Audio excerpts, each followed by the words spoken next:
Chapter 1. A Simple Act of Kindness. The rain drummed softly against the cafe's awning, blurring the city lights into streaks of gold and silver. Scarlet pulled her coat tighter around her frame, shivering as she stepped inside the warm cafe. The scent of freshly brewed coffee wrapped around her like a familiar embrace, and for a moment she let herself relax. It had been another long day at the Daily Echo, chasing down stories that never quite mattered, and dealing with an editor who barely acknowledged her existence. She sighed, stepping forward in line, already reciting her usual order in her head. But then, out of the corner of her eye, she saw him. He sat just outside the cafe, perched on the edge of a wooden bench beneath the dim glow of a street lamp. The man looked young, maybe mid-20s, but exhaustion weighed heavily on him, dark circles shadowing his striking features. His clothes were worn, an oversized hoodie, jeans that had seen better days, and a coat that was too thin for the night's cold bite. His damp hair clung to his forehead, and yet, despite the disheveled appearance, there was something about him, an odd kind of stillness. Unlike the other unfortunate souls on the streets, he wasn't begging. He wasn't hunched over, seeking warmth. He just sat there, unmoving, his gaze fixed somewhere distant. Scarlet didn't realize she had been staring until the barista called out, "Next." Shaking herself, she stepped forward and ordered her usual black coffee. Then, on impulse, she added, "And another one, with cream and sugar." The barista didn't question it, and a few minutes later, Scarlet stepped back outside, coffee cup warm in her grasp. She hesitated for a fraction of a second before walking toward him.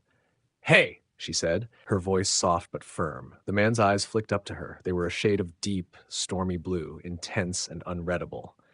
For a heartbeat, neither of them spoke. Scarlet held out the coffee. "It's cold. Thought you might want something warm." A flicker of surprise crossed his face, but he masked it quickly. He hesitated, as if debating whether to accept it, then reached out with a steady hand. His fingers brushed against hers briefly, and she felt the chill of his skin.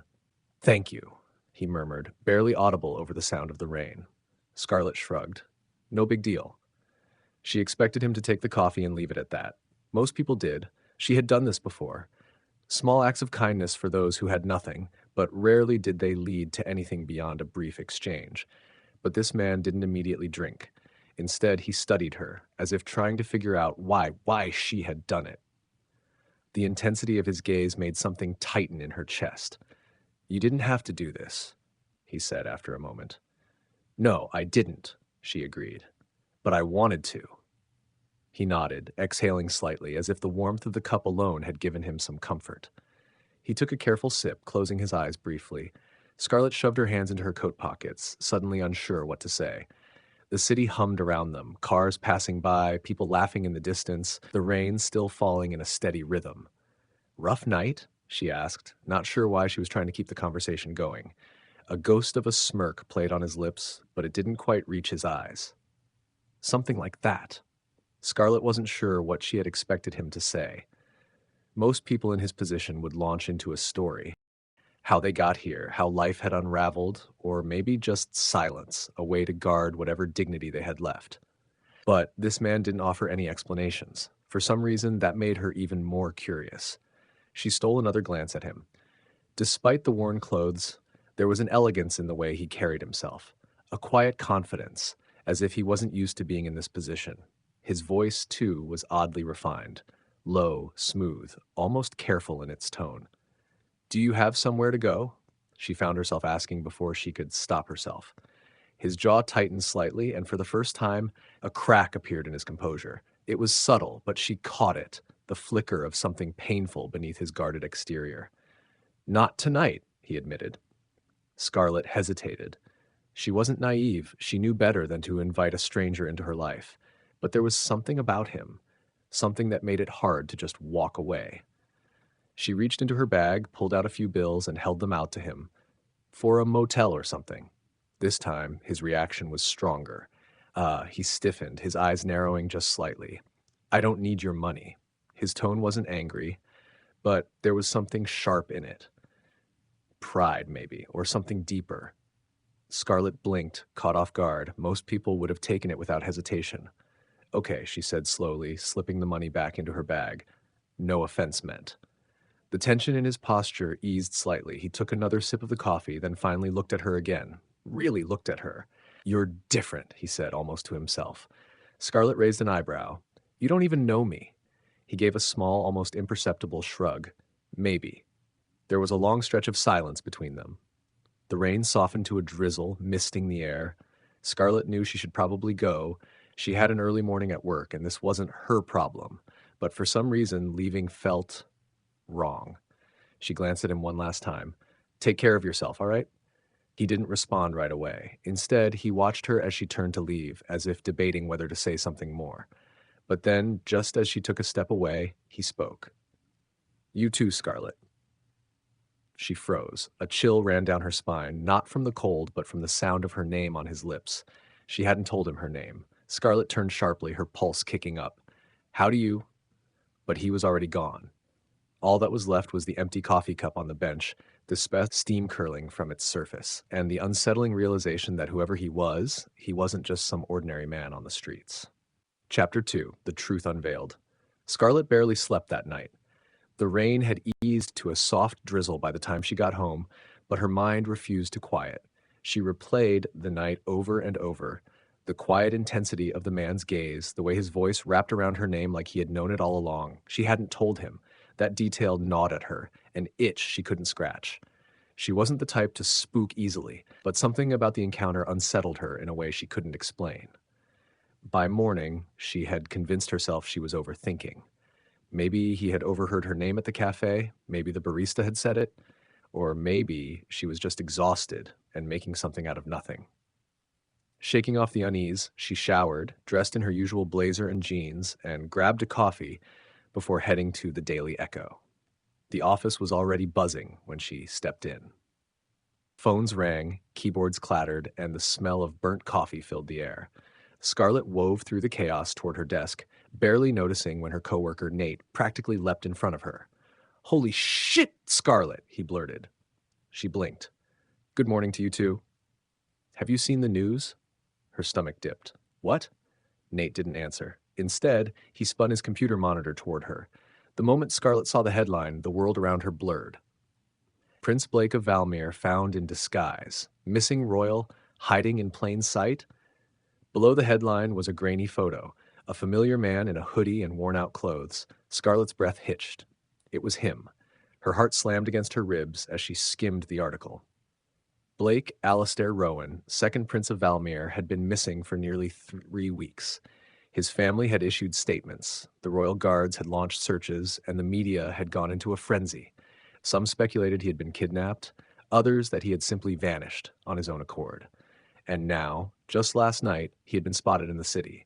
A man matching his description had been seen sitting outside a café. Her café. Her bench. Scarlet took a shaky breath. The coffee. The way he had looked at her. The way he had said her name. She had bought coffee for a missing prince. "Scarlet?" Nate's voice pulled her back. She swallowed hard, keeping her expression neutral. "That's crazy," she murmured. Nate grinned. "Right? Imagine just running into a real-life prince and not even knowing it." Scarlet forced a laugh. "Yeah, wild." But inside, her mind raced. If the media had already picked up on this, then it was only a matter of time before people started digging. The cafe had security cameras. What if someone found footage of her with him? What if a sharp knock sounded from behind? Scarlet turned, her pulse spiking. Her boss, Miranda, stood at the entrance of her office. "Scarlet, in my office. Now." Nate winced. "Oof. Good luck." Scarlet barely heard him as she followed Miranda inside. The moment the door shut, Miranda turned, arms crossed. "Why the hell is your name suddenly trending alongside Prince Blake's?" Scarlet's stomach dropped. "What?" she managed. Miranda grabbed the remote and turned on the newsroom television. Scarlet's blood ran cold as the screen lit up with live footage from a news segment. Breaking news. Woman seen with Prince Blake? Mystery connection? A freeze frame showed her, Scarlet, standing beside Blake outside the cafe, offering him the cup of coffee. Scarlet felt the air rush from her lungs. "It's blurry, but that's you, isn't it?" Miranda pressed. Scarlet's mind spun. She had 2 options, deny or downplay. She forced a casual shrug. "Yeah, I saw a guy outside the cafe and bought him a coffee. I had no idea who he was." Miranda's eyes narrowed. "You just happened to buy coffee for a missing prince." I just happened to buy coffee for a guy who looked cold and tired. Miranda studied her for a long moment, then sighed. I need you to write something up. First-hand experience. I had coffee with a prince and didn't know it. Something catchy. If you don't, someone else will. Scarlet's jaw clenched. Miranda, I'm not interested in exploiting this. This isn't about you, Scarlet, Miranda snapped. It's news. And if you're even remotely connected to a story this big, we use it. Scarlet said nothing. Miranda exhaled sharply. Take the day. Think about it. Scarlet left the office feeling like her world had tilted off its axis. She needed air. She practically ran out of the building, gripping her coat against the sudden chill. The streets were packed as always, but Scarlet felt detached, her thoughts spinning in 1,000 directions. She had to get home. She had to think. But when she turned the corner to her apartment building, she froze. A figure stood outside her door. Tall, familiar, regal, even in casual clothes. Blake. Scarlet's pulse pounded. For a moment, she just stared. He was cleaner now, his damp hair neatly pushed back, his hoodie replaced with a simple button-down and dark jeans. But his face was the same, those sharp, striking features, the stormy blue eyes that held secrets. He met her gaze, unreadable. Then, softly, almost cautiously, he spoke. We need to talk. Scarlet forced her feet to move forward. No kidding, she said, about unlocking the door. She stepped inside. He followed. The second the door shut, she whirled on him. What the hell is going on? Blake exhaled, running a hand through his hair. I was hoping to tell you myself before the media got involved. Scarlet folded her arms, trying to ignore the way her heart hammered. Well, congratulations. You're officially the biggest story of the year. A wry smile tugged at his lips, but it didn't reach his eyes. That was never the plan, she scoffed. So what was the plan? Disappear forever? Because I hate to break it to you, Your Highness, but you suck at hiding. His expression darkened. I wasn't hiding. I was escaping. Scarlet hesitated. From what? Blake held her gaze. For the first time, she saw something raw in his expression, something haunted. From a life I never chose, he admitted. Scarlet swallowed. Despite herself, something in his voice made her chest tighten. She had 1,000 questions, but one burned the brightest. Why are you here? She asked, quieter now. Why come to me? Blake was silent for a long moment. Then softly, he said, because you're the only person who looked at me that night and saw a man, not a title, not a story, just me. Scarlet's breath caught, and for the first time since this whole mess started, she felt something dangerously close to understanding. Chapter 3. The Runaway Prince's Secret. Scarlet's apartment was small but cozy, lined with overflowing bookshelves and a tiny window overlooking the street below. The dim city lights cast a golden hue across the walls, but the warmth in the space did nothing to ease the storm of questions brewing in her mind. Blake stood in the middle of her living room, silent, unreadable. His presence filled the space in a way that felt almost unnatural, like he belonged somewhere grander. Palaces, ballrooms, places dripping with luxury. Not here, in her second-floor apartment with its peeling wallpaper and a couch that sank too much in the middle. Scarlet crossed her arms, forcing herself to focus. Start talking, Your Highness.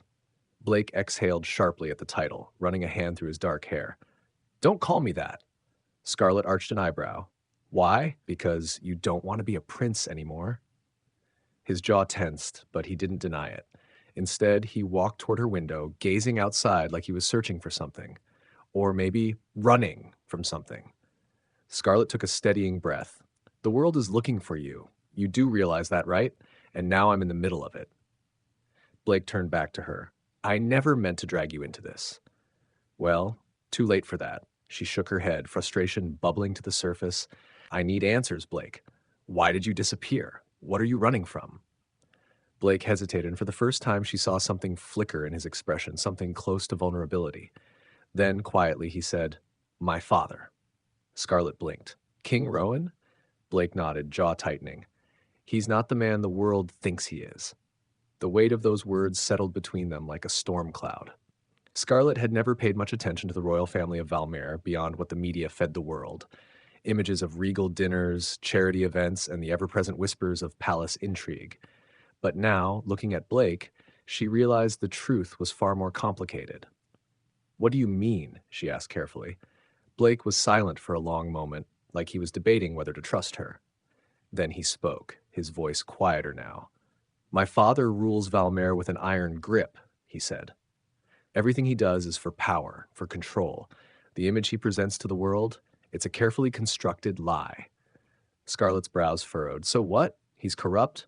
Blake's lips pressed into a thin line. Worse. Scarlet's pulse quickened. Then why not expose him? You're the prince. You have influence. You think I haven't tried? Blake interrupted, his voice edged with something sharp, something broken.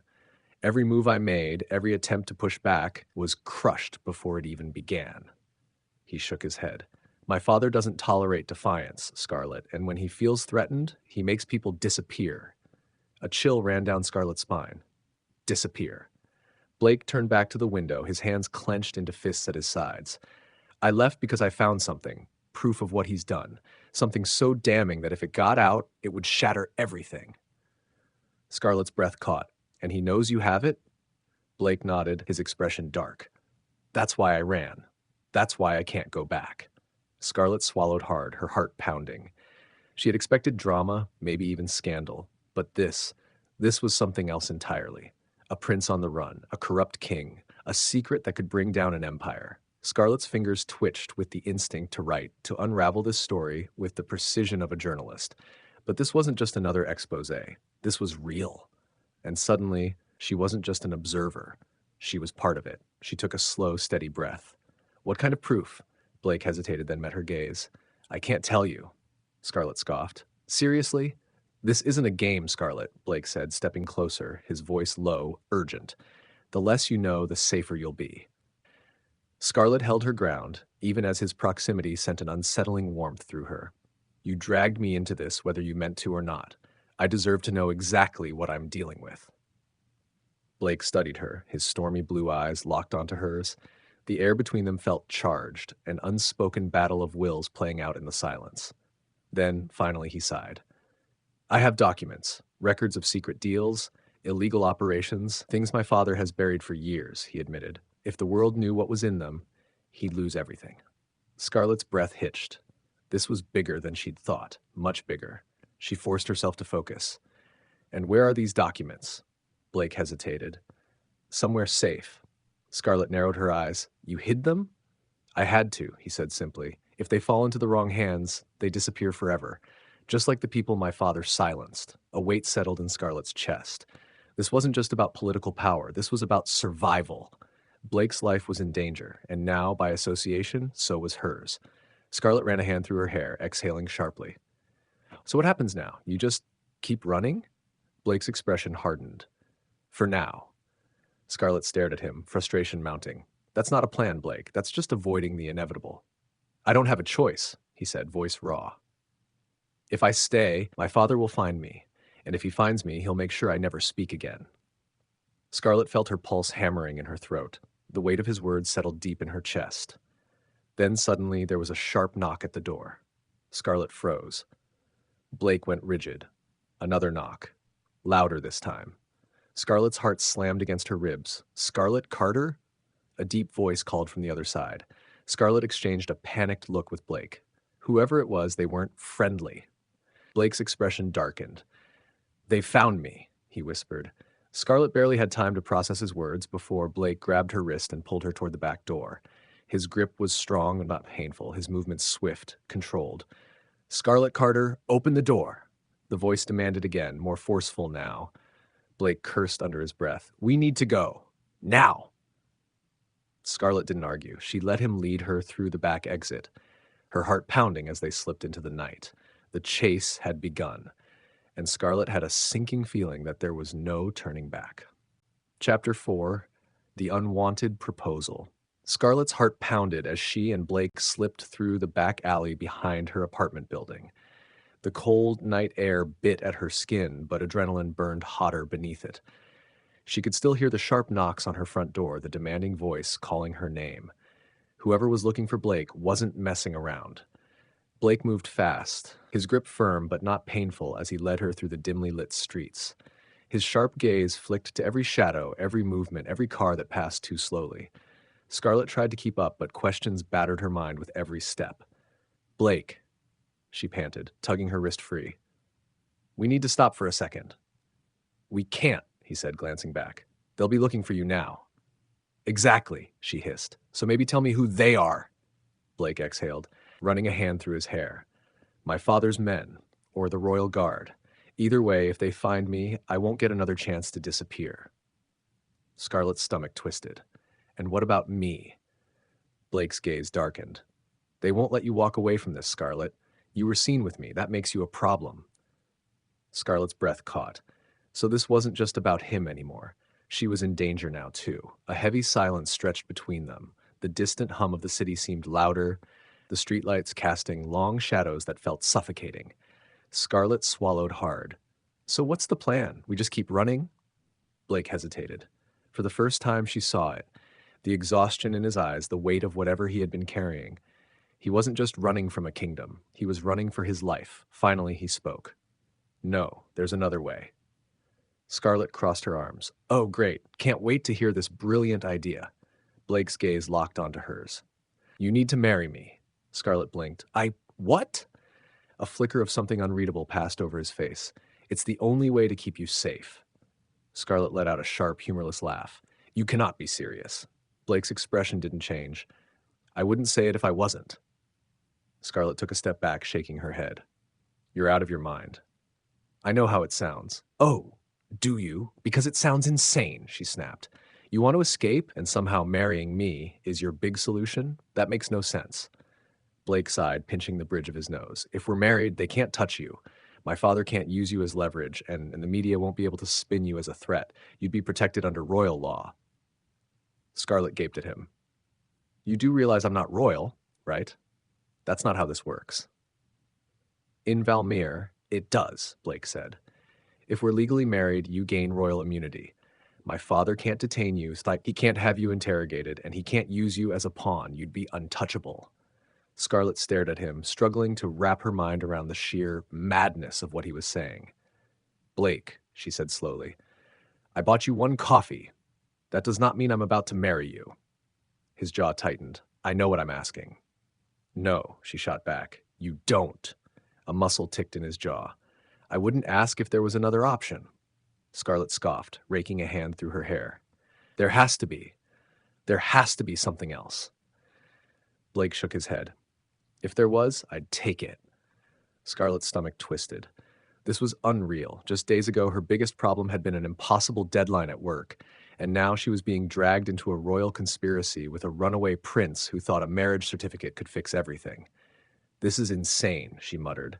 Blake stepped closer, his expression unreadable. I know. Scarlet's breath hitched. For the first time, she saw it, that flicker of vulnerability beneath the sharp edges, the exhaustion, the fear buried beneath his composed exterior. He wasn't just trying to save himself. He was trying to save her, too. Scarlet swallowed hard. And what happens if I say no? Blake hesitated.